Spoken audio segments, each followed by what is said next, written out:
제 머리 위에 있는 올해 저희 교회 표이자 이번 시리즈 설교의 주제를 함께 읽겠습니다. 복음의 심긴 가정, 도시에 꼽힌 교회. 세 번에 걸쳐서 우리는 복음의 심긴 가정에 대해서 살펴보았습니다. 그리고 다음 주에 거쳐서 도시에 꼽힌 교회에 대한 주제를 함께 나누고자 합니다. 나오미 가정의 가장인 엘리멜렉은 이스라엘을 떠나 모압으로 떠나게 됩니다. 그것은 종교적인 배교 행위였습니다. 순전히 잘 먹고 잘 살자는 목적을 가지고 여호와 하나님을 버리고 모압의 신을 섬기러 간 것입니다. 우리는 동시에 엘리멜렉이 이스라엘 공동체를 떠난 사건이었다는 걸 주목할 필요가 있습니다. 그래서 나갈 때에는 풍족하게 나갔으나 이제 빈털터리로 돌아오는 저 나오미의 발걸음은 영적인 회개의 발걸음이기도 하죠. 모압의 신을 버리고 이제 여호와 하나님께로 돌아오는 걸음이기도 하고요. 또 하나는 이제 모압에 있는 이방인 공동체를 떠나서 이제 여호와 하나님을 섬기는 이스라엘 공동체로 돌아오는 공동체로 회복의 길이기도 합니다. 나오미와 룻은 여호와 하나님의 날개 아래로 피하러 온 것이기도 하고요.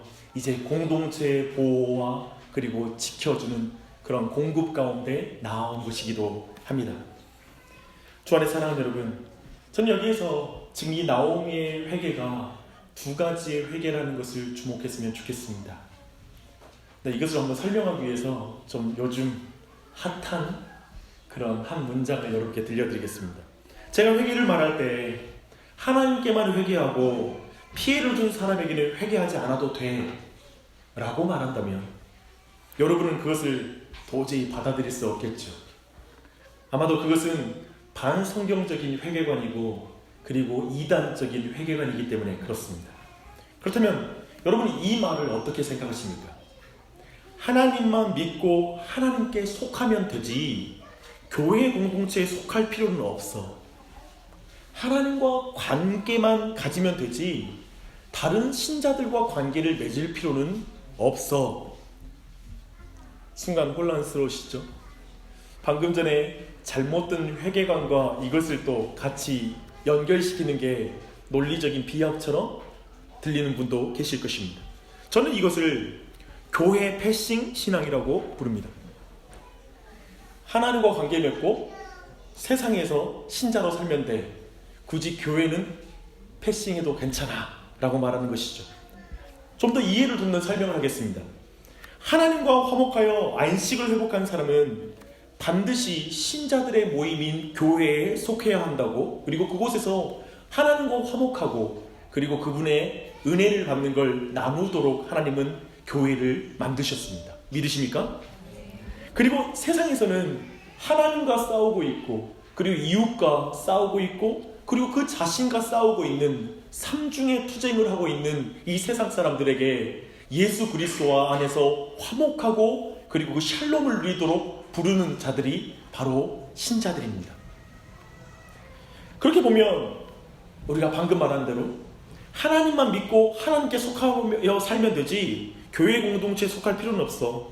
하나님과 관계만 가지면 되지 성도들과의 관계를 가질 필요는 없어 라는 말. 공동체 패싱 신앙은 성경적인 신앙관이 아닙니다. 그것은 이교적인 그리고 이단적인 이해입니다. 아마도 이렇게 말하면 물론 이 자리에는 이렇게 말하는 분도 계실 것입니다. 저는 하나님과 관계를 정말 소중하게 생각합니다. 그리고 세상 속에서도 빛과 소금으로 사는 걸 간절히 원합니다. 거기에 내 삶을 살기로 헌신했습니다. 다만 교회에 속하는 건 싫습니다. 목사님, 교회 패싱 신앙이라고 말하는데요, 저도 그런 신앙 되고 싶지 않았습니다. 교회에서 얼마나 큰 상처를 받은 줄 아십니까?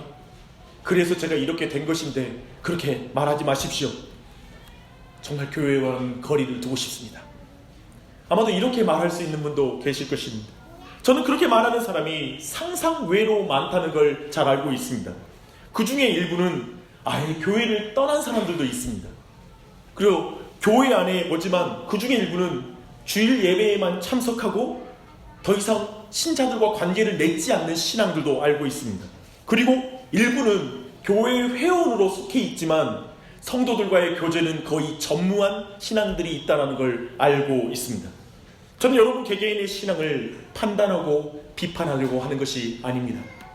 제가 성경 전체에서 확인하는 바 참된 기독교 신앙은 사람과 사이에서 열매를 맺는 신앙이 참된 기독교 신앙이라는 것입니다. 오늘 말씀을 통해 이 자리에 우리 모두가 교회와 곧 기독교 공동체에 대한 어떤 모든 이해는 아니더라도 어떤 바른 이해로 교정되는 부분이 교정되고 새롭게 교회를 향한 마음이 회복되는 은혜가 있기를 바랍니다. 나오미와 룻은 하나님과 이스라엘 공동체로 돌아왔습니다. 그렇다고 하여 하루의 생계를 걱정해야 되는 그런 형편이 해결된 게 아니었습니다. 하나님은 나오미와 룻을 어떻게 먹이실까요? 이 미래 없는 가정을 하나님은 어떻게 보호하시고 공급하실까요? 룻기에는 놀랍게도 하나님이 직접적으로 행동하는 묘사가 하나도 없습니다. 먹을 것을 날라주는 까마귀는 존재하지 않아요. 오직 보아스와 그의 일꾼들이 등장할 뿐입니다. 우리는 룻이 시어머니를 봉양하기 위해 성실하게 살아가는 모습을 칭찬할 수 있습니다. 하지만 그것이 룻이 충분한 곡식을 얻게 되는 핵심 이유라고 보지 않습니다.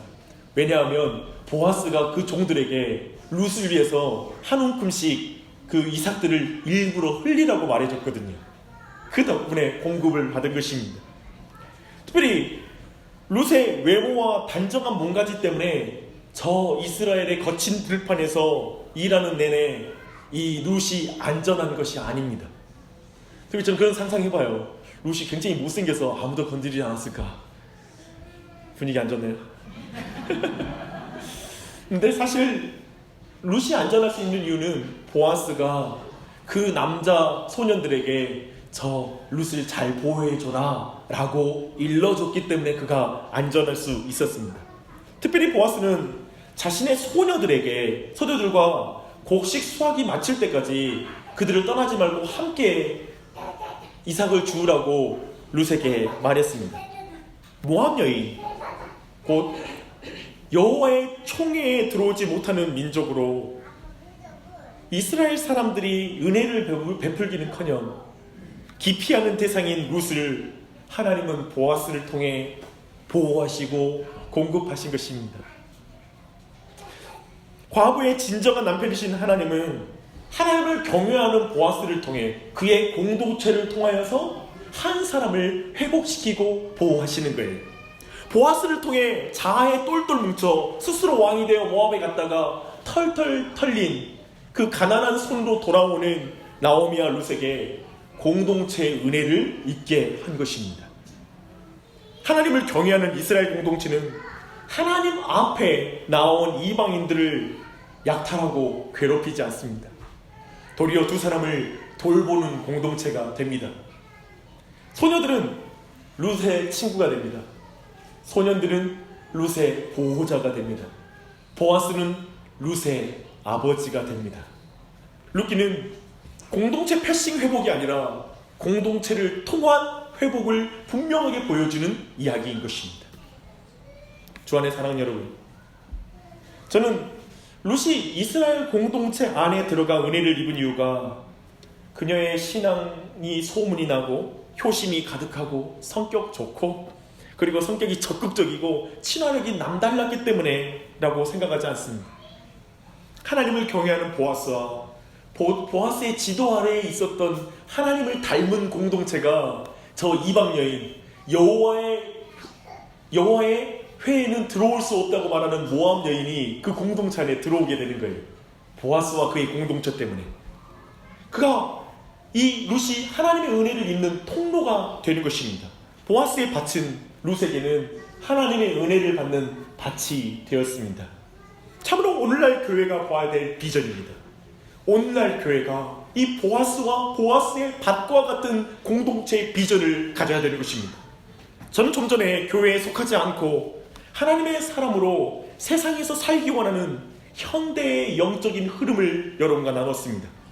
분명 이런 기류는 거세질 것입니다.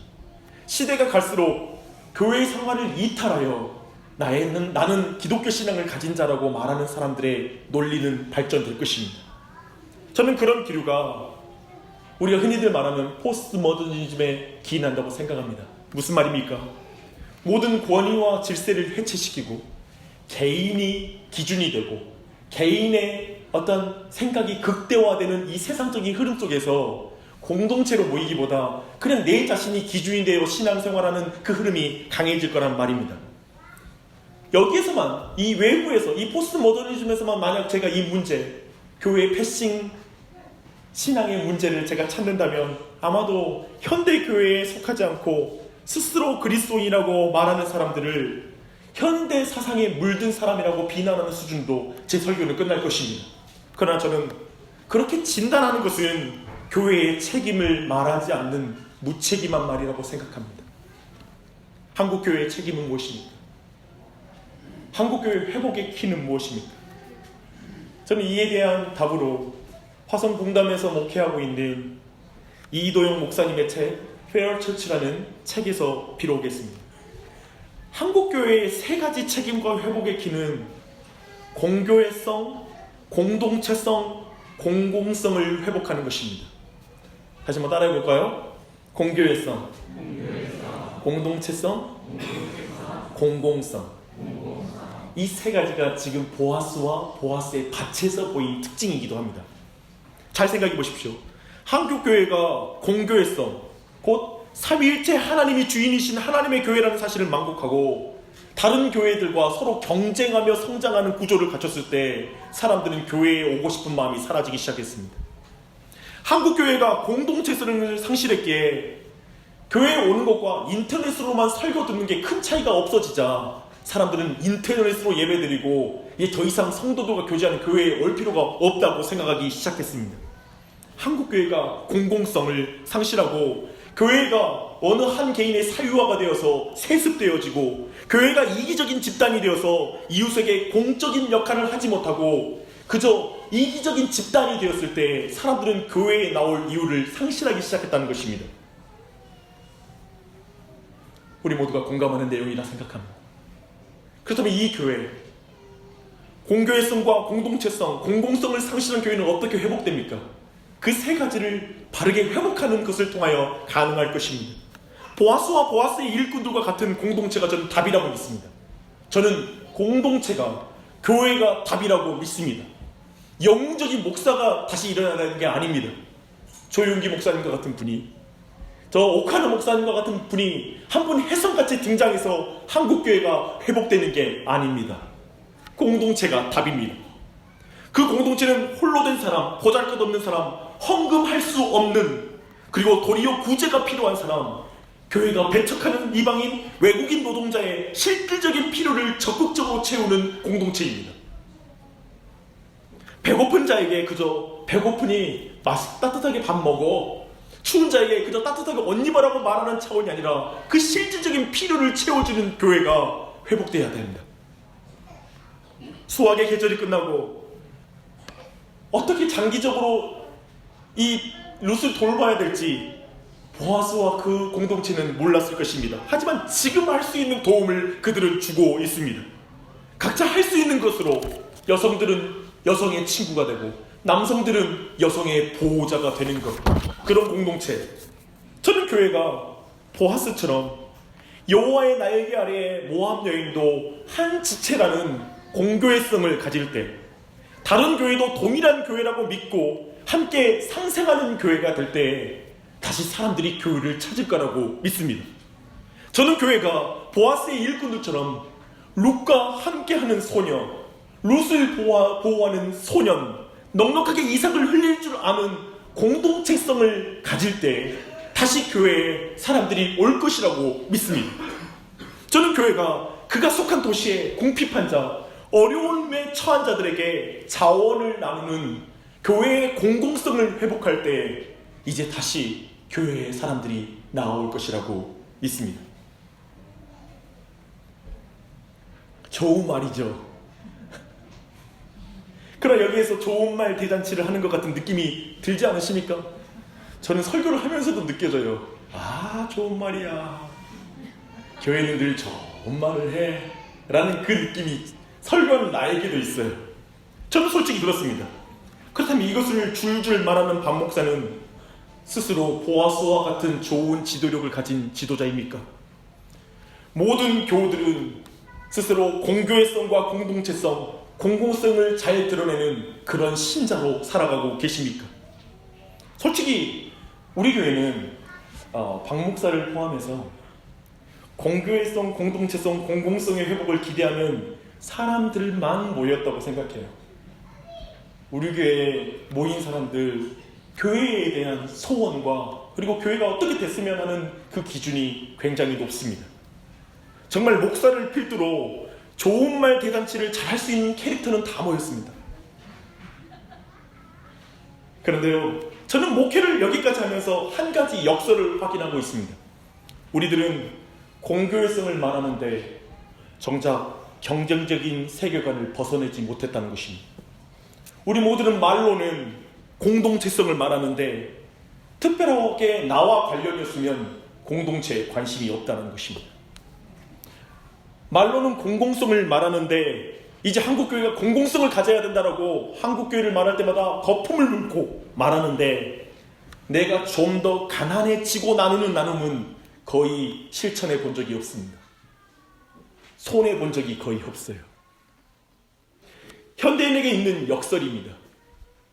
이상적인 교회를 말하는데 그토록 세속적일 수가 없습니다. 그토록 보호받기를 원하는데 보호할 줄 모릅니다. 그토록 채워주기를 원하는데 나눌 줄을 모릅니다. 그토록 완벽한 것을 좋아하는데 불완전한 사람을 참아내지를 못합니다. 보아스의 밭에서 안식하는 룻이 되기를 원하는데 룻과 같은 사람들을 지켜주는 보아스와 소녀와 소년이 되는 것은 원치 않습니다. 역설이죠. 그리고 또 한 가지가 있는데요. 스스로 이렇게 살아야 되는지 아는데 안 되니까 그저 내 가족이나 돌보자 하고 또 그렇게 움츠러든 사람들도 교회 안에 많이 있습니다.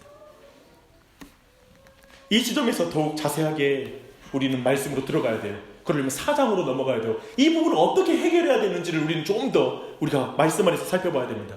보아스는 사람들이 많이 왕래하는 성문에 앉아요. 베들레헴 도성 전체 구성원이 보는 앞에서 나오미와 룻의 기업을 물은 자가 되기 원하는 그 모습을 드러내는 거예요. 지금 공동체 전체에 이걸 알리기 원하는 거예요. 의도가 있어요. 문제는 기업 무르는 자 1순위가 보아스가 아니에요. 그가 기업 무르지 않을 때에만이, 즉 1순위가 되는 그 사람이 기업을 무르지 않을 때에만이 2순위인 보아스에게 기업 물을 권리가 넘어옵니다. 룻기는 매우 해학적이에요. 기업 무르는 자 1순위를 아무개라고 불러요. 아무개. 이름이 등장하지 않는다는 건 벌써 우리가 이 이야기가 어떻게 결말을 맺을지 우리로 하여금 예상하게 만들어요. 사실 여기가 우리 심장이 쫄깃해지는 부분이잖아요. 어떡하지? 이 남자가 기업 물러버리면 보아스랑 결혼 못하잖아 라는 생각을 하게 하는 것이죠. 그런데 아무개 벌써 느낌이 와요. 안 될 것 같아요.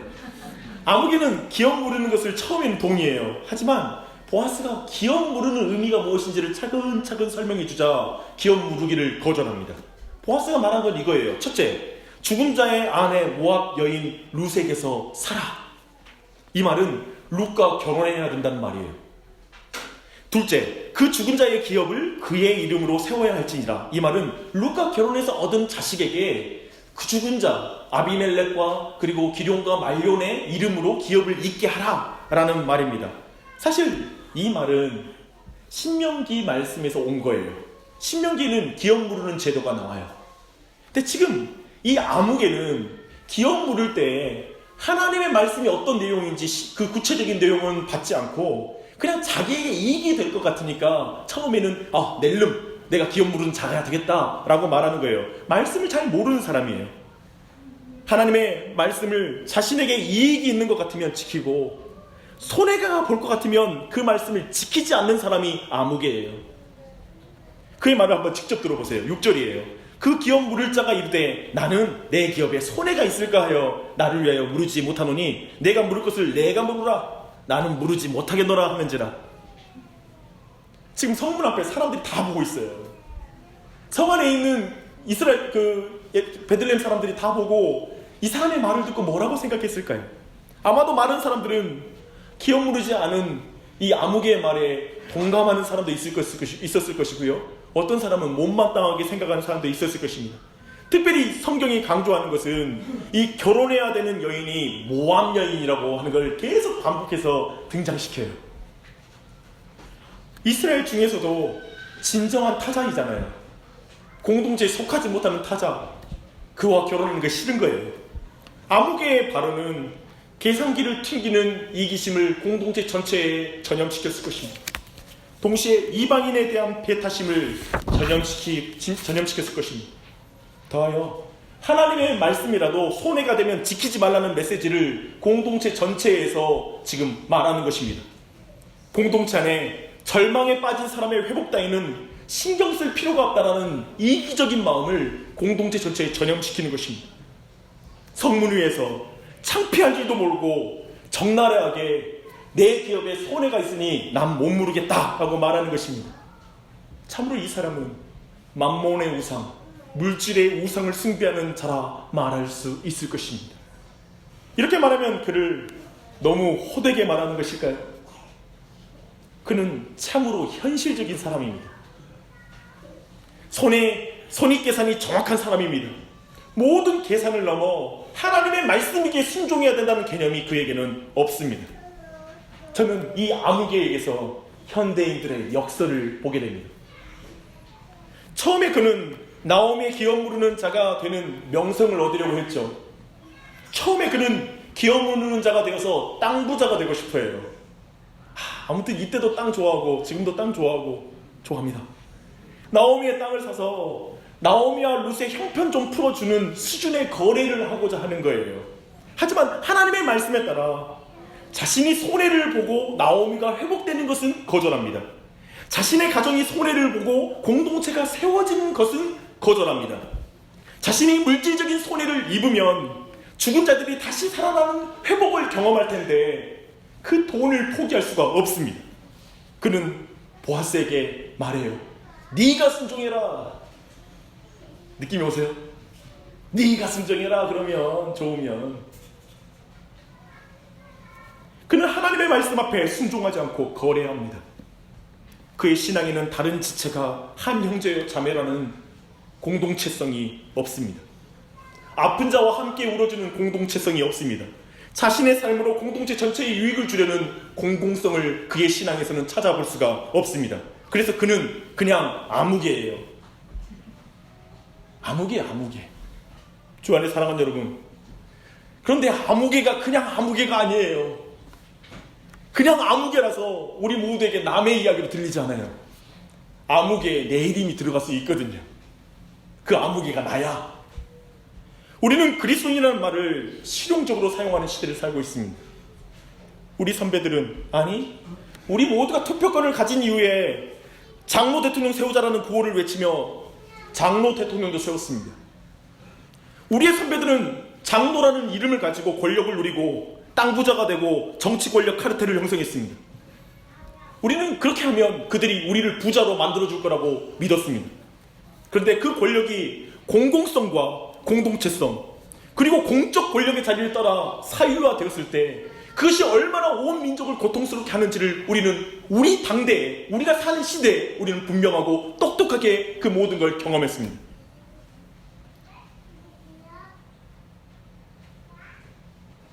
이제 교회는 그렇게 분열하다가도 공동의 이익을 위해선 그렇게 잘 연합합니다. 한국교회는 연합할 수 있습니다. 공동의 이익을 위해 연합이 가능합니다. 하나님의 영광을 위해서 이건 좀 어렵습니다. 서로의 흠을 감추는 데는 잘 뭉칩니다. 그래서 교회는 이제 이익 집단으로 비치고 있습니다. 표로 협박해서 기독교의 권위를 지키려고 하는 그 가난한 증명밖에는 교회가 가진 힘이 가지게 없는 양 교회는 너무나 초라하게 변했습니다. 교회 이야기만 해서 죄송합니다. 신자들은 어떻습니까? 안에서 깨진 바가지는 세상에 가서도 셉니다.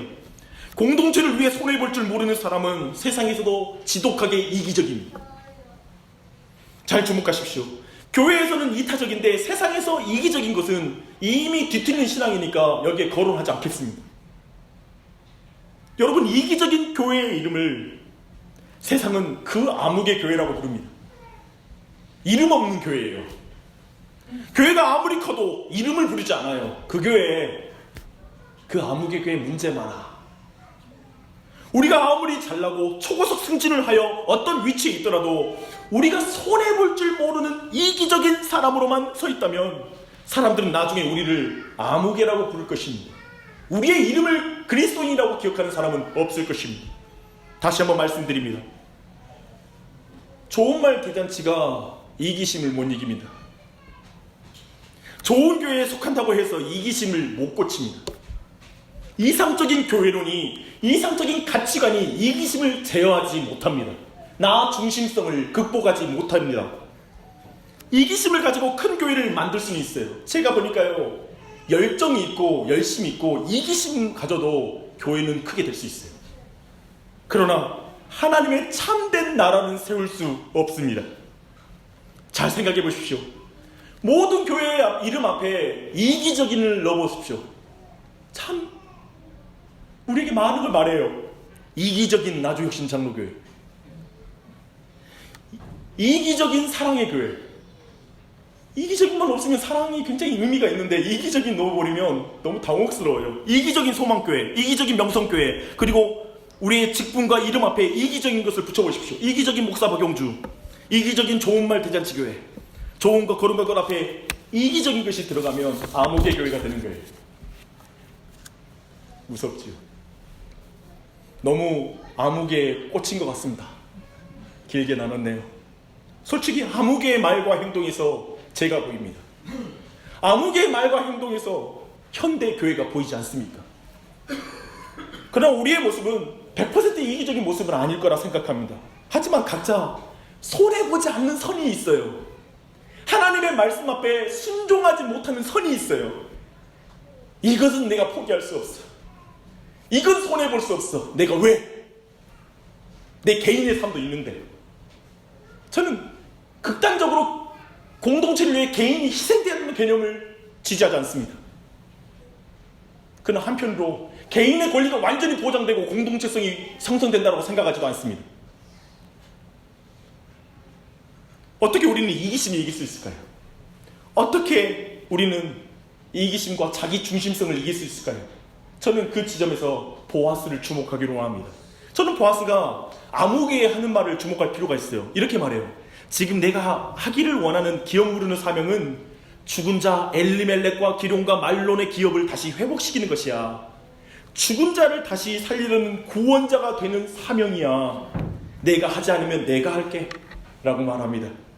지금 보아스는 죽은 자의 이름의 회복을 계속 반복해요. 5절 보면 죽은 자의 기업을 그의 이름으로 세워야 한다고 말하고 있고요. 9절에는 죽은 자의 이름을 하나하나 부르면서 죽은 자의 이름을 그의 이름으로 세운다라고 표현하고 있습니다. 지금 보아스는 자신이 손해볼지라도 죽은 자의 이름을 다시 회복시키는 구원 사역을 하겠다고 말하는 거예요. 자신이 어떤 대가를 지불할지라도 나는 죽은 자 엘리멜렉, 기룡과 말론의 이름이 회복되는 것을 내가 하고 싶다라고 말하는 거예요. 할렐루야. 이름에 어울리지 않게 엘리멜렉은 하나님은 나의 왕이시라는 이름인데 스스로 왕이 되어서 떠나서 죽었잖아요. 근데 그 죽은 자의 이름을 보아스가 회복시켜주는 거예요. 배신자잖아요. 공동체를 버린 사람이잖아요. 하나님을 떠난 사람이잖아요. 그래서 이름 지어줬으면 당연히 지워졌지라고 생각하면 되잖아요. 근데 그들의 이름을 회복시키는 일을 멈추지 않는 거예요. 어떤 손해가 있을지라도. 보아스의 사랑이에요. 보아스는 어떤 책가를 지불할지라도 죽은 자를 다시 살리는 그 일을 포기하지 않습니다. 안식이 필요해 나온 나오미와 룻의 회복하기까지 그들은 그의 일을 쉬지 않고 일했다라고 성경은 말하고 있습니다. 우리는 오늘 보아스의 이 말, 내가 기업 물게 라는 말을 들었을 때 이스라엘 공동체는 어떻게 들었을까요? 성문에 모이는 사람들은 그 소리를 들었을 때 어땠을까요? 성경을 보니까요, 온 도시에 기쁨과 기대가 가득 찼다라고 말합니다. 기꺼이 큰 대가를 지불하면서 소망 없는 가정의 구원, 죽은 자의 이름을 회복시키는 구원 사역이 이루어지니 온 도시가 기뻐하는 것입니다. 온 도시가 진정한 회복을 경험한 것입니다. 하나님의 말씀을 지키는 사람이 나오니까 온 도시가 기뻐요. 회복돼요. 공동체의 가치를 소중하게 여긴 자가 일어나니까 그걸 잃어버린 공동체가 하나님을 기억하기 시작해요. 우린 그걸 보게 됩니다. 오늘 말씀을 보는데 룻기에서 결국에 이름 없는 자로 남는 사람이 한 사람 있어요. 아무개예요. 사실 이 사람은 이스라엘 땅을 떠나본 적이 없어요. 마치 예수님께서 하신 비유 가운데, 탕자의 비유 가운데 아버지의 품을 떠나지 않았던 큰아들처럼 이 사람도 베들레헴 땅을 떠난 사람은 아니에요. 하지만 그는 한 번도 공동체에 속해 본 적이 없어요. 공동체와 함께 있지만 그 안에 자기가 없는 거예요. 늘 이기적이었기 때문에, 자기 중심적이었기 때문에 공동체 안에 진정 속한 적이 없는 거예요. 그는 공동체의 보호를 믿지 못했기에, 공동체의 공급을 믿지 못했기에 자신이 땅을 더 넓혀야 되고 자신의 부를 더 쌓아야지만이 자신의 삶이 안전해질 거라고 생각하고 그 일에 모든 인생을 건 사람이에요. 그는 손해를 보면서 말씀에 순종한 적이 한 번도 없고 손해를 보면서 공동체를 세우는 일에 참여한 적이 없는 것입니다. 그런데 저는 현대 교인과 현대인에게 가장 와닿는 사람이 이 아무개라는 생각이 듭니다. 물론 엘리멜렉과 나오미와 룻, 그리고 기르온과 말론, 그리고 보아스에게서 자신의 모습을 발견하는 사람도 있을 것입니다. 하지만 오늘은 이 아무개에 좀 주목해 보십시오. 하나님과 관계에서 나만 생각하고 공동체의 관계에서 나만 생각하는 사람, 그것을 극복할 수 없는 사람이 누구입니까? 아무개입니다. 나입니다. 박용주 목사고 우리입니다. 오늘 말씀에서 좀 더 묵직한 하나님의 말씀을 여러분 들으시기 바랍니다. 정말 우리는 이기적입니다. 정말 우리는 자기 중심적입니다. 이 이기적인 마음은 하나님과 공동체, 세상에서 반드시 드러나게 되어 있습니다. 그런데 이 죄성에서 회개한다는 건 어떤 의미일까요? 이 자기중심성과 이 이기적인 마음에서 참된 회개를 한다는 건 어떤 의미일까요? 이 질문에 이정규 목사님께서 회개하는 것을 사랑할 수 있을까라는 책에서 말한 그 대목을 설교 노트에 넣어놨으니까요. 함께 제가 읽어드리겠습니다. 회개는 결국 자기 중심성에서 탈출하는 것이고, 따라서 참된 회개는 이웃 사랑으로 드러나게 되어 있습니다. 참된 회개를 추구하는 사람들은 이웃을 사랑하며 자기만 위하는 삶을 거부할 수밖에 없기 때문입니다. 이것은 결국 하나님께로 돌이키는 회개의 본질을 말해줍니다. 하나님은 우리가 과연 돈을 섬기지 않고 당신을 섬기는가 판단하실 때 우리가 가난한 자를 돕는가를 보십니다.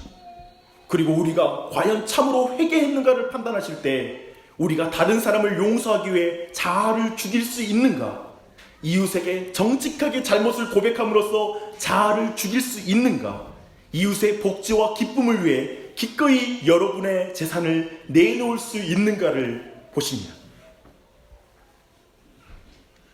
우리는 지금 참된 회개의 열매들을 살펴봤습니다. 돈을 섬기지 않는 것을 가난한 자를 돕는 거라고 확인할 수 있습니다. 참된 회개를 배우자와 아들, 친구와 이웃을 용서하기 위해 자아를 죽이는 것으로 확인할 수 있습니다. 이웃에게 정직하게 자신의 잘못을 인정하는 것으로 참된 회개를 확인할 수가 있습니다. 이 정의에 따르면 보아스는 죽은 이름을 다시 살리기 위해 자아를 죽인 사람입니다. 그렇습니까? 회개에 대한 이런 정의 앞에 우리는 자신에게 물어야 됩니다.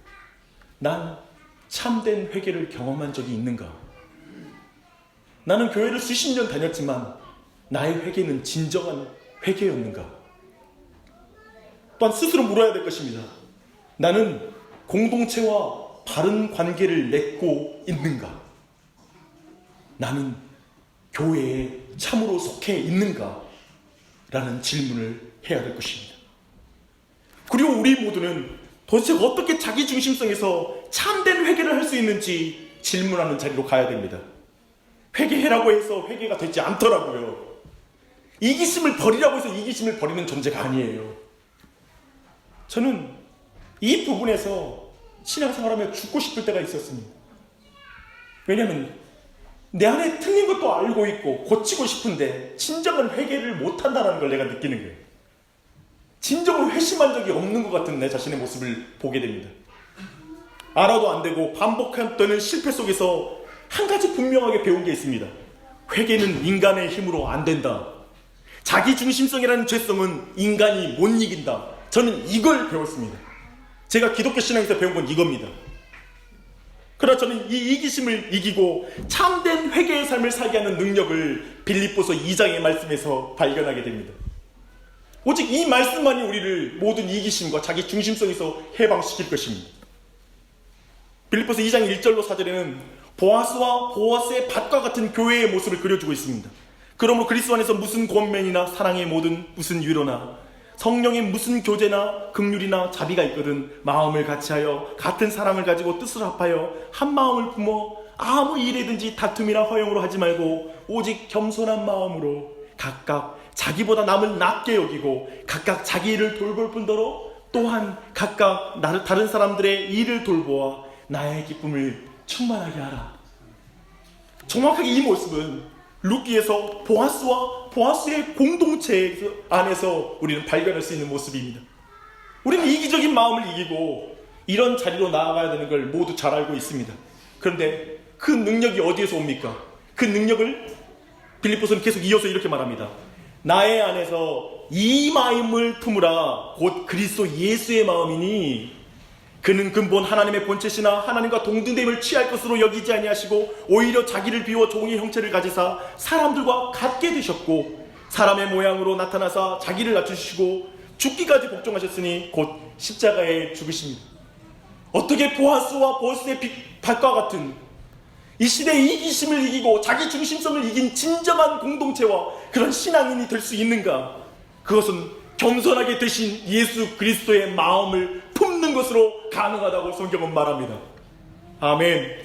그 예수님이 자기 중심성으로 똘똘 뭉친 나, 이기적인 자를 위해 하늘의 보좌의 영광을 놔두고 이 땅에 내려오셨습니다. 이 스토리에 감동하는 사람만 이기심을 이길 수 있어요. 하나님이 자기의 모든 영광, 마땅히 취할 영광을 내려놓으시고 겸손하게 이 땅에 내려오시고 인간의 모습으로 오셨다는 이 사실 앞에 감격하는 자만이 이기적인 나를 깨고 한 발짝 내딜 수가 있습니다. 예수님의 이름만이 그저 아무개로 살다가 잊혀질 나의 이름을 회복시킬 수 있습니다. 나옴이라고 부르지 말라고, 난 너무 고통스럽다라고 말하는 나오미의 이름을 회복시키는 것 또한 오직 예수 그리스도이십니다. 오늘 얼마나 많은 사람이 이렇게 말합니까? 그리스도인이라고 저 부르지 마세요. 그 이름 저는 너무 부끄러운 이름이에요. 그런 사람을 예수 그리스도만이 회복시키십니다. 예수님의 그 겸손함이 우리의 교만함을 깨뜨립니다. 죽기까지 자기를 낮추신 예수님이 높아지려는 우리를 겸손하게 합니다. 그 예수님 만나야 돼요. 어떠한 손해라도 감수하시사 십자가에 달려 죽으시기까지 우리를 사랑하신 예수 그리스도를 만날 때만이 우리는 손해를 감수하고 누군가에게 마음을 내어놓을 수 있고 우리의 물질을 내어놓을 수 있단 말입니다. 내가 1만 달란트 빚진 자라는 사실을, 그리고 그것을 예수님께서 탕감해 주셨다는 사실을 믿을 때만 300데나리온을 넘어가 줄 수가 있는 것입니다. 그리스도 예수의 마음을 품지 못하는 교회는 아무개 교회입니다. 나주혁신 장로교회, 하나님은 왜 이 교회를 세웠고 왜 우리를 이 교회에 부르셨습니까? 교회가 성도들의 모임이라면 여러분은 나주혁신 장로교회입니까? 여러분 각자 속한 교회이십니까? 정말 이 교회입니까? 우리 교회는 루카 나오미와 같은 이에게 관심이 있는 교회가 맞습니까? 그들이 오면 그들을 보호하고 공급할 수 있는 교회로 준비되어 있습니까? 최근에 저희들 교회는 이 지역의 어려운 가정에 냉장고 채우는 사역이 시작됐어요. 저는 예상을 해요. 이러면 그분들이 교회 올 거예요. 그러면 우린 준비됐을까요? 갖다 주는 건 가능한데 함께 어울리는 건 힘들어. 이럴 수 있어요. 우리는 교회의 공교회성, 공동체성, 공공성을 가진 교회로 자라가고 있는 것을 확인하고 계십니까? 이런 질문 앞에 우리 모두 뻘쭘해지고 민망해요. 교회가 별거 없는 것 같은 느낌이 들거든요. 주 안에 사랑하는 성도님들, 우리 자신에게 교회를 세울 어떤 능력도 없음을 인정하십시다. 다들 문제없고 갈등 없는 교회, 공공성과 공동체성, 공교회성이 이상적으로 실천되는 교회를 찾고 있습니다. 탁월한 운영과 재정과 투명성, 리더십의 겸손함, 질서 있는 조직을 원합니다. 우리도 좋은 말 대잔치 자주 하고 있습니다. 그것도 나름 의미 있으니까 계속 하십시다. 그런데 우리에게 이런 것을 잘 해낼 실력이 없다는 것을 꼭 인정하십시다. 실력 없음을 인정한다는 말은 그런 교회가 되기 위해 각자 책임을 지지 말자라는 그걸 말하는 게 아닙니다. 오직 이기심과 자기 중심성이라는 죄는 오직 예수 그리스도의 겸손을 마음에 품을 때만 이길 수 있다는 걸 강조하는 것입니다. 시스템이 겸손한 사람을 못 만들고 시스템이 교만한 사람을 못 이깁니다. 이기적인 사람은 결코 공동체를 세울 수 없습니다. 반대로 오직 은혜 받은 죄인만이 교회를 세웁니다. 오직 은혜 받은 죄인만이 모든 사람을 품을 수 있어요. 자기도 죄인이니까. 모든 과정에서 친구가 될 수 있어요. 자기도 더디 변화되니까.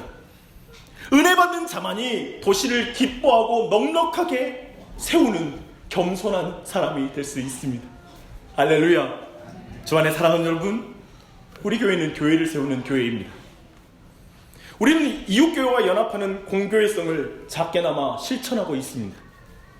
마을 모임을 통해 공동체성을 실천하고 있습니다. 이웃의 냉장고를 채우는 일과 도시축제를 통해 공공성을 시도했고 시작하고 있습니다. 그 정도는, 그것의 정도는 복음을 이해하는 만큼 깊어지고 넓어질 것입니다. 제가 이거 배웠어요. 그 앞까지 나오는 모든 것은 공교회성, 공동체성, 이런 멋진 교회에 대한 이상적인 기준은 그 사람이 자기를 부인하고 십자가를 지고 가는 실질적인 삶이 없이는 깊어지지도 넓어지지도 이것이 온전히 이루어지지도 않아요. 목사 원망하는데 시간 쓰지 마세요. 여러분의 책임을 다하세요. 여러분의 신앙생활, 여러분이 하나님 앞에 사세요. 그 말이 목사로서 내가 책임감이 없다는 말이 아닙니다. 여러분에게 다 책임 다 씌우겠다는 말이 아닙니다. 아시잖아요.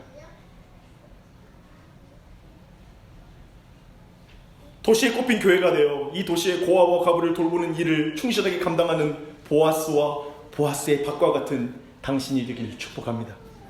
우리가 되길 축복합니다. 우리 교회가 되길 간절히 기도합니다. 그래서 우리 교회가 나주의 기쁨이 되길 간절히 기도합니다. 참 우리는 이기적인 사람들입니다. 자기중심성이라는 죄성을 극복할 사람이 어디 있겠습니까? 목사도 못하고 다 못합니다. 그러나 그런 우리를 위하여 하나님께서, 온 세상을 창조하신 창조주께서 사람의 모습으로 이 땅에 오셔 겸손하게 그 죄인을 위하여 자신 주실 수 있는 모든 걸 주실 때 예수 그리스도의 몸과 피, 살과 피, 모든 걸 주심에 감사드립니다. 그 겸손하신 예수 그리스도의 마음, 그 마음만이 교만한 내 마음을 녹일 수 있고 교만한 내 마음을 깨뜨리고 다른 사람을 위해 살아갈 수 있는 삶을 살 수 있도록 힘을 주는 줄 믿습니다. 예수 그리스도의 복음을 더 깊이 만나게 해주시고 그 예수 그리스도의 겸손함에 깊이 감동되는 온 교회가 되게 해주시옵소서. 그래서 교회가 우리가 계산하고 손익계산을 해서 손해보지 않는 신앙생활이 아니라 주님 기꺼이 나누는 삶을 살게 해주시고 공교회성, 공동체성, 그리고 하나님 공공성 가운데 온전히 드러나는 참된 교회의 열매, 보아스와 보아스의 밭과 같은 신앙이 되게 해주시옵소서. 우리의 가정들이 보아스와 보아스의 밭과 같은 가정이 되게 하여 주시옵소서. 그것에 많은 사람들이 와서 복받게 하여 주시옵소서. 은혜를 경험하게 하여 주시옵소서. 거기서 유익을 경험하게 하여 주시옵소서. 회복이 있는 가정이 되게 하여 주시옵소서. 회복시키는 가정이 되게 하여 주시옵소서. 교회 또한 보아스와 보아스의 밭과 같은 교회가 되기를 간절히 원합니다. 교회의 패시브 신앙이 아니라 교회를 통한 신앙, 그 가운데 건강하게 이 땅에 있는 사람들을 섬길 수 있도록 주님 옆에 서는 그날이 가까이 오고 있으니 우리의 시간을 아껴 주의 나라를 세울 수 있도록 인도하여 주시옵소서. 도시에 꼽힌 교회로 우리를 사용하여 주시길 간구하며 예수님의 이름으로 기도드립니다.